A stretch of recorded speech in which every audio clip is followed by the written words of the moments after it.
Hello, everyone. Welcome back for a brand new edition of Collider Dailies. Welcome to the show, Tommy, Mike, Mike.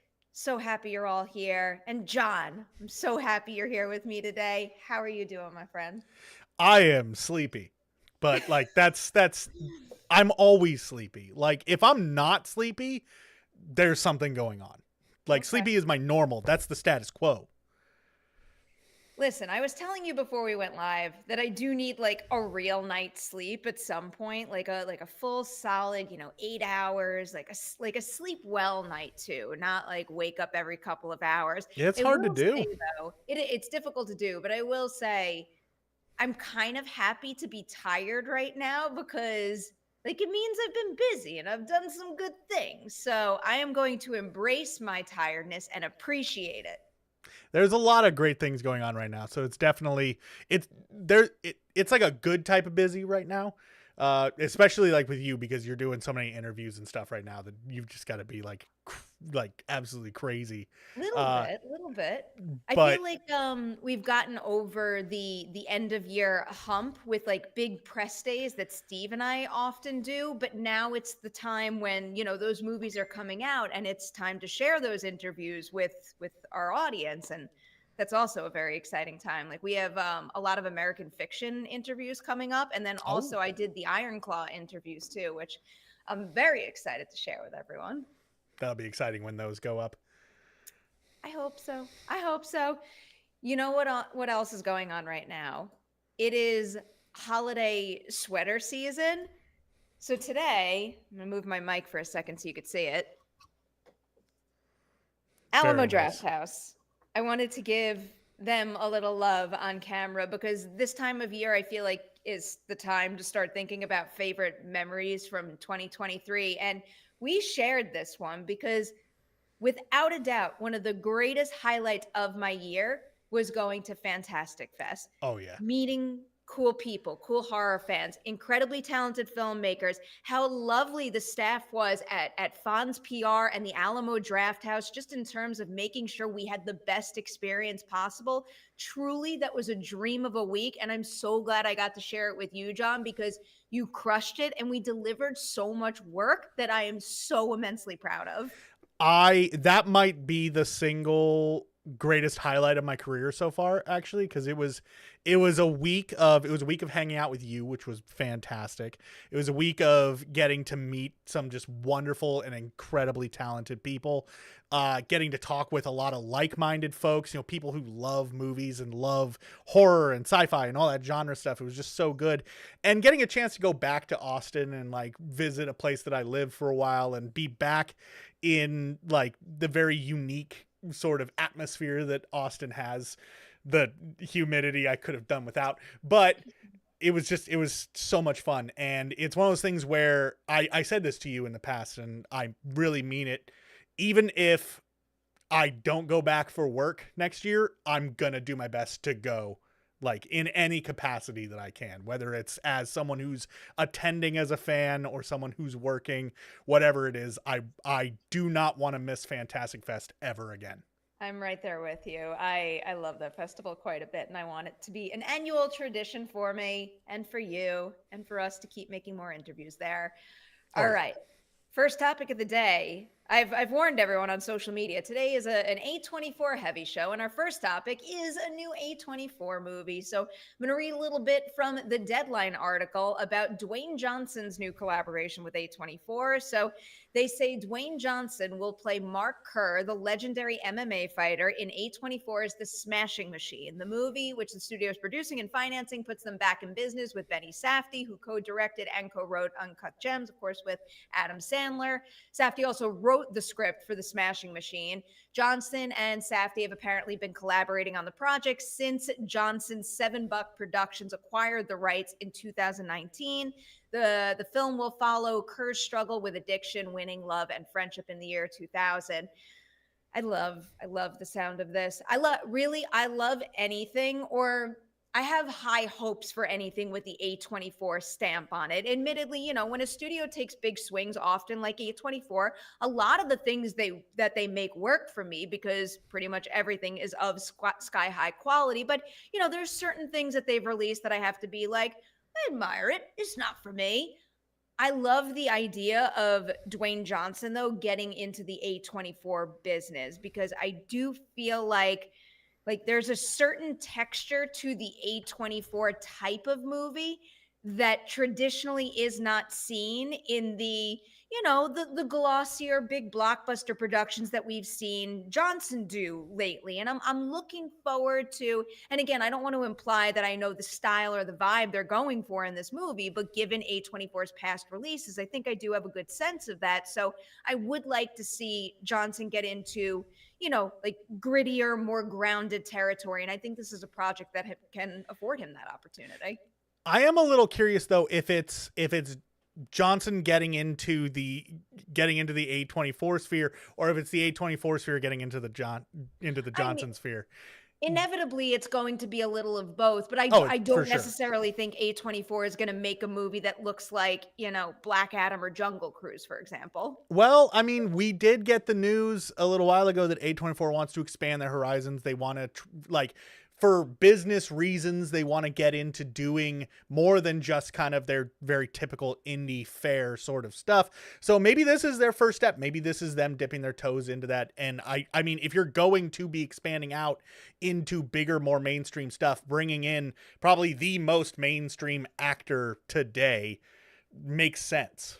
I think them wanting to make movies that maybe, appeal to a wider audience could up box office numbers for them. I think just getting into business with Johnson is enough for that. I really don't, like, especially with Benny Safdie behind the lens, I really don't think anything about this movie is going to look like a 4-quadrant studio film, let's say.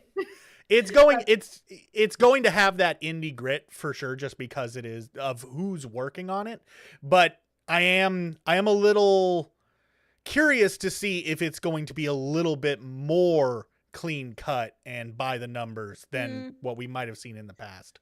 Well, I mean, I guess I'm just comparing MMA to wrestling at this point, which might not be the best one for one, but having just seen Iron Claw and it being so fresh in my mind, I wouldn't be surprised if the Smashing Machine had that kind of quality and feel to it. And again, that goes back to what I was saying before. That is the type of movie I would really like to see Dwayne Johnson part of. And, maybe flex his acting muscles in ways that we haven't seen him do before, because, like, dude's clearly quite talented. And, there have been a couple little big budget bumps in the road recently, but that's not something you can't come back from. You just got to find the right projects to do it with. And it does feel like this is the type of thing he should do it with to me. I do really hope that it is him trying to branch out, and it is him trying to really give his all into something, because I think that his choices have been safe for the most part over the last couple of years. I would say he's done Dwayne Johnson roles. Like, every movie has been what you would expect. And so putting him in a situation where maybe he's going to have to rely on his acting chops a little bit more is something that I do want to see. And I hope that this is what we're going to get with this. With A24, I think that's the company that you go for with that sort of thing. Could this be Dwayne Johnson being like, you know what? I've conquered every other aspect of this job. Time for me to try for an Oscar. Who knows? Maybe this is the play that he's trying to make. I will say, though, just in response to what you just noted, he does, and again, limited perspective. I don't know every detail of what goes on behind the scenes on his productions. He does certainly strike me as someone who doesn't just give 100% to every single project he works on. It's 110%. He goes all in with everything. But yeah, I would say of late, you're probably right. There's certain roles he's taken that have very much played into his skill set. And this to me just seems like the good balance between, holding tight to that, being able to do what he is like naturally talented at, but also exploring newer territory via a different kind of film. So I think this project sounds extremely promising. I'm going to ruin our A24 roadmap by moving to a Blumhouse film now, because our next story of the day is going to be The Wolfman. There's two parts to this story. First part is that the movie now has a release date. It's October 25th, 2024. And with the release date announcement came another report that says that Ryan Gosling is no longer attached to play the title character. Instead, it is going to be Christopher Abbott, which I find really exciting. And then also, Leigh Whannell is coming back to the director's chair to direct this Wolfman movie. It was like a little bit of a full circle kind of thing, because I believe Whannell was first attached when it was announced in 2000, maybe, probably right after Invisible Man came out.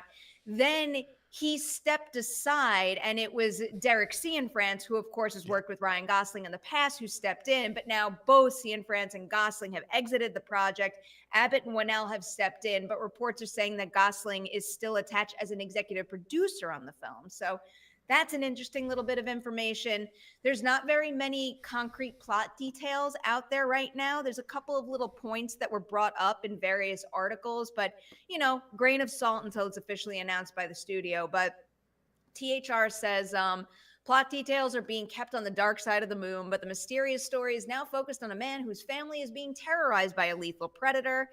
And then something in the Collider article had noted that it was previously revealed that the movie will be set in present day and will be tonally similar to the Jake Gyllenhaal film Nightcrawler, with Abbott playing an anchorman who gets infected with the lycanthrope curse.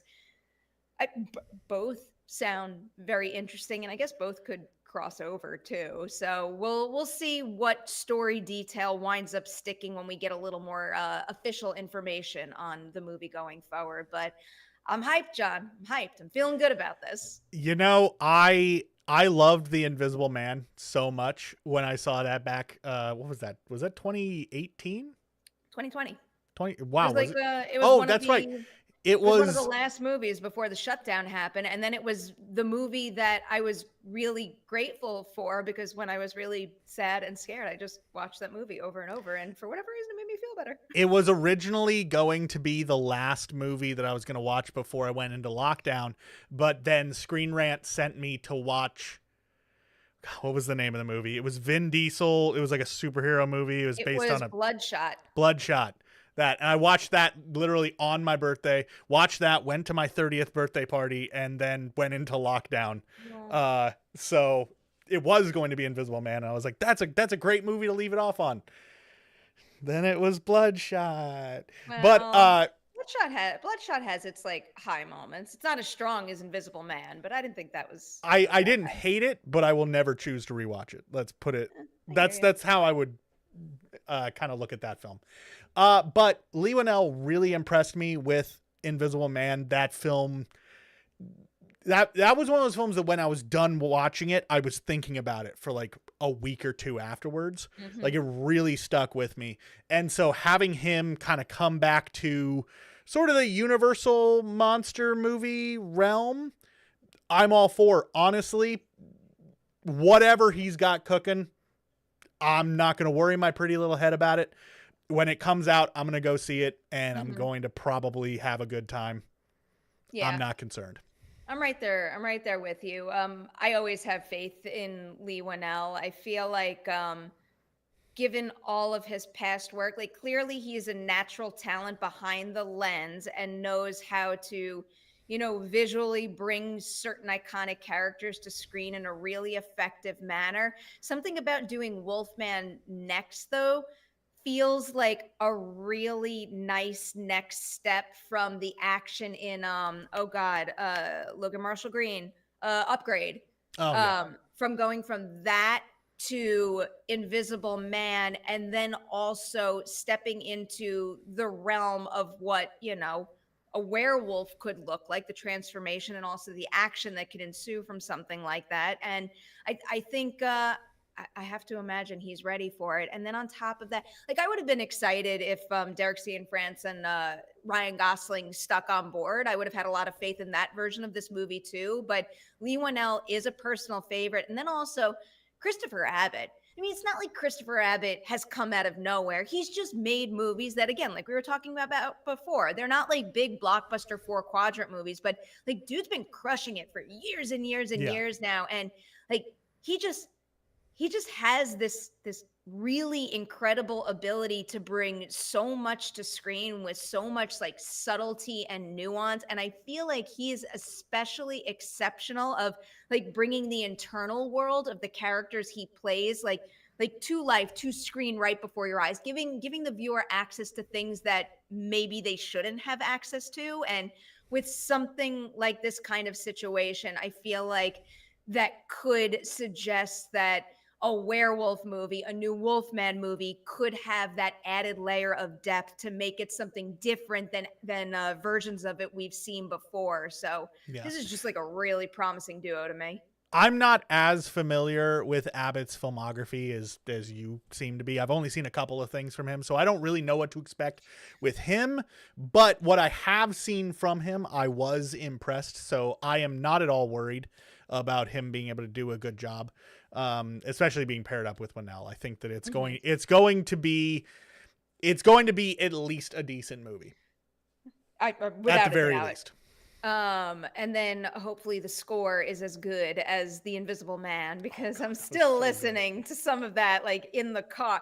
Who did that score? That was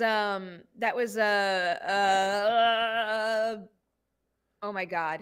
I can't believe I can't pull it. There's no excuse for ignorance. I know, Perry. Let's find out. That one is. Here, I'll look it up and let's see if you can guess it. I could probably pull it eventually, but where my mind was going before is that I wanted to give some people some Christopher Abbott homework in case you're not as familiar with his work just yet. I mean, obviously, one of the first things I ever saw him in was Girls, and I thought he was great in that. But more recently, like right now, actually, because it's one of the hottest titles of award season 2023, 2024, he's very good in Poor Things. I'm not going to describe his role too much because I don't want to veer into spoiler territory, but he really makes the most of the screen time he has. I believe you brought up Possessor, so I'll just re-emphasize Possessor is really good. I'm also speaking of A24 being heavy this episode, I'm also a really big fan of It Comes at Night. I believe that one came out in 2017, 18.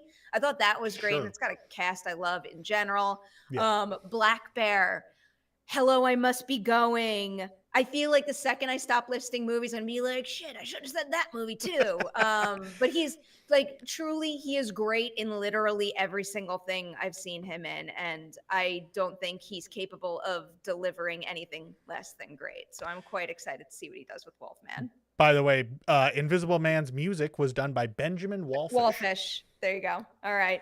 So right now, if anyone in LA hears someone blasting Invisible Man, the Thor Love and Thunder score, the Oppenheimer score, and still the Fear Street score, it's probably me. It's probably my car. That's how you're gonna spot me. Sounds like we need to go on a road trip, Perry. I mean, I'm fine with we did. Well, yeah. To the Texas Chainsaw House. Are we gonna get back to talking about Fantastic Fest? Is that just what you were doing the DJ work in that car? Next time we go on a road trip, I'm gonna DJ. I mean, you were the passenger. It is typically the passenger's job, but you were too busy. You were too busy with a dried contact. For the record, you insisted on being the DJ. That's right, I did. You did. You did.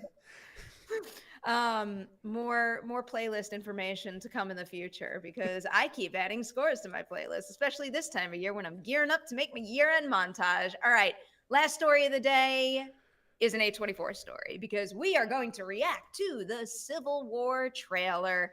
There's not a whole lot of story, like official synopsis information. So I'll just tell you the one that A24 has on their website.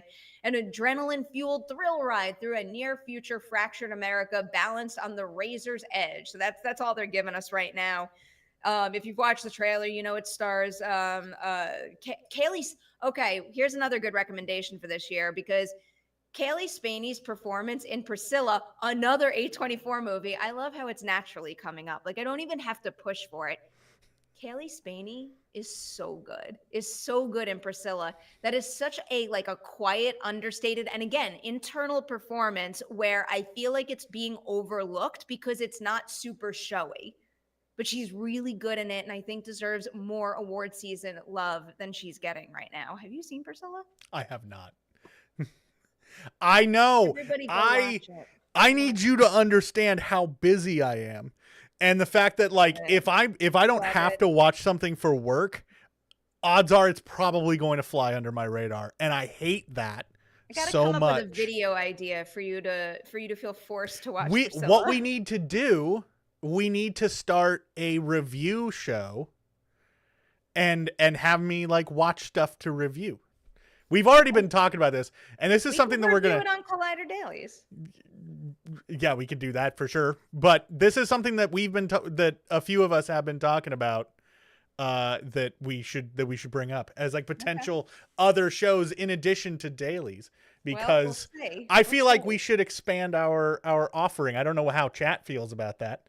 Well, I mean, but there you go. That's a good thing to toss to the chat.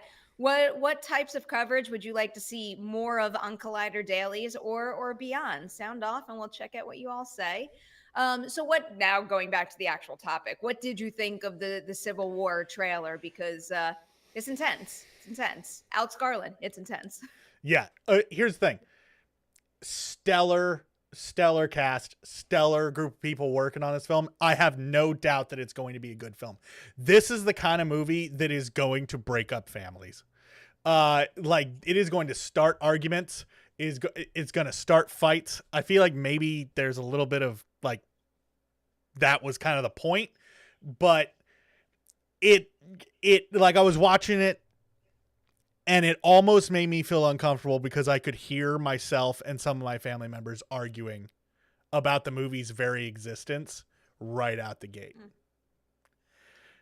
That being said, I appreciated the fact that the trailer felt politically agnostic, if that makes sense at all. Like, it didn't outwardly say who was what or what was necessarily splitting the country. It just kind of was like, hey, there's a civil war going on. Shit is screwed up. Here's how bad it would probably be today. It looks like it'll be a fun time. As I said, the cast is stellar. I'm never going to not enjoy a Garland film. Probably, I would assume. There's always a first time for everything, but I'm not ready to throw out enjoy or fun and apply it to this movie. Okay, and also fun is the wrong term. I mean, it's obviously making certain points via the trailer alone, but I am curious to see what the sticking point at the end winds up being. Again, what splits the country to begin with, but then also whatever messages he leaves us with to chew on and think about when the movie ends. Because I mean, anyone who has seen an Alex Garland movie knows that it's a conversation starter, and yes, hopefully is one of those films that gives you answers, but also leaves you with the wheels in your head turning, which I find is a very fulfilling experience, and it's why I come back to his movies as appointment viewing.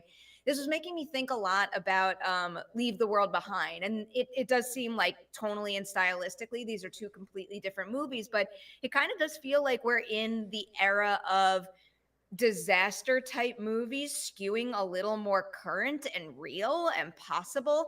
Not that, like God forbid, but not that like tomorrow news couldn't break that a meteor is coming to Earth or something like that. But there's something about what's happening in these movies that, it doesn't just feel like it's closer. It feels like it's here in a lot of ways. And I think that's going to make this a really tough watch for a lot of people for a variety of reasons. But this movie looks good. Like, again, A24, high quality, like a gritty, textured visual, very character driven. Things that I'm already feeling are being done with purpose, not just to create spectacle, but to say something about something, which I find important. And it also looks to me to be, I guess, one of Garland's biggest movies ever. Unless I'm forgetting something. Now that I say that, I want to make sure I'm not forgetting something with maybe a bigger scale. But I mean, just just based off of the trailer, I feel like scale wise, it is definitely like, it feels like it's the biggest. Some of his previous ones might have. I'm trying to think how to word what it is that I'm trying to say.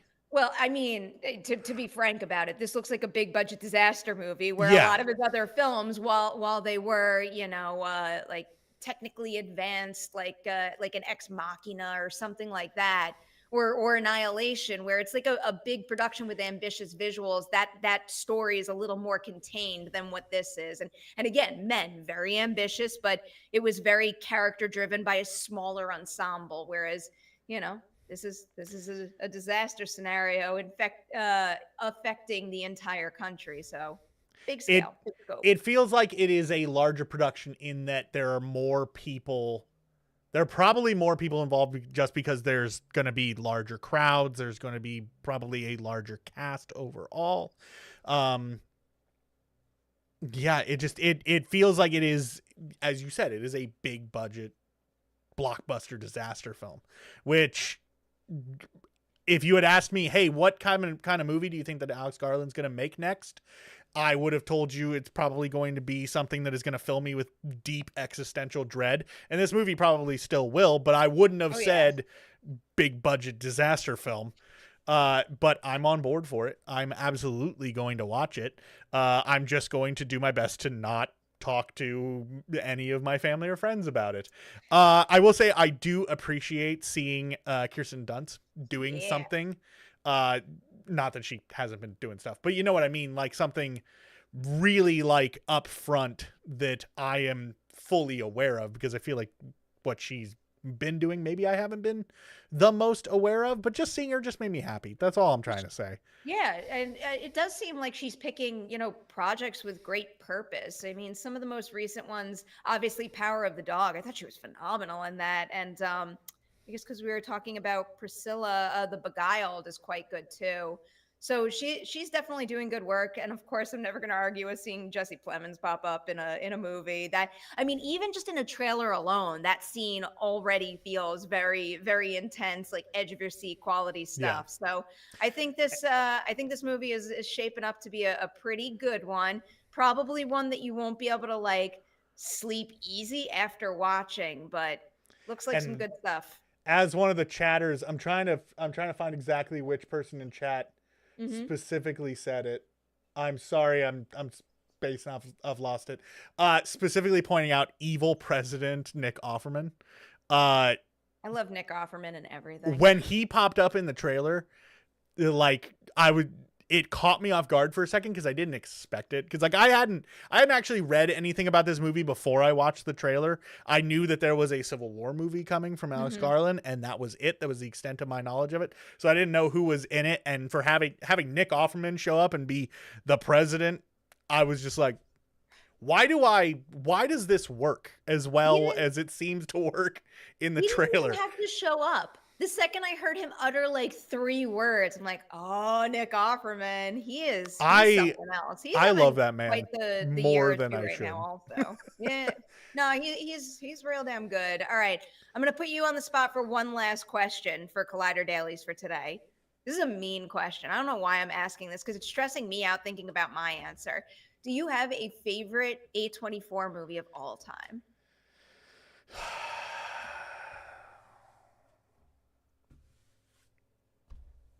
It's hard. It's really hard. It might be recency bias because it is probably the A24 film that I've watched most recently. Like I literally watched it last week, but I've enjoyed Talk to Me more than probably any other A24 film, which I feel like is not the pick that most people would expect. Like most people would expect like The Witch, or I'm trying to think of some of the others. Well, I will say, I mean, I'm with you on that, and I try never to spoil my top 10 of the year before I've solidified the list fully, and I still have a significant amount of rewatching to do before I lock in the list. But like, I'm not gonna fool anyone. Talk to Me is 100% one of my top 10 movies of 2023. It's in my top 5. undoubtedly one of my favorite A24 movies of all time, if not my favorite.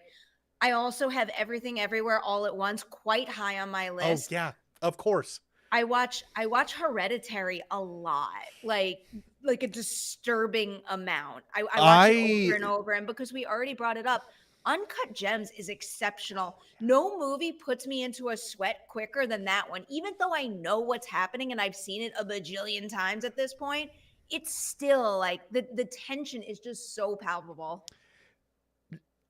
So Hereditary, I do not like that film as much as most people do. It's one of those movies that I watched it one time and I was like, yeah, that's cool. And then I walked away, and as I was leaving the theater, everybody else was ranting and raving.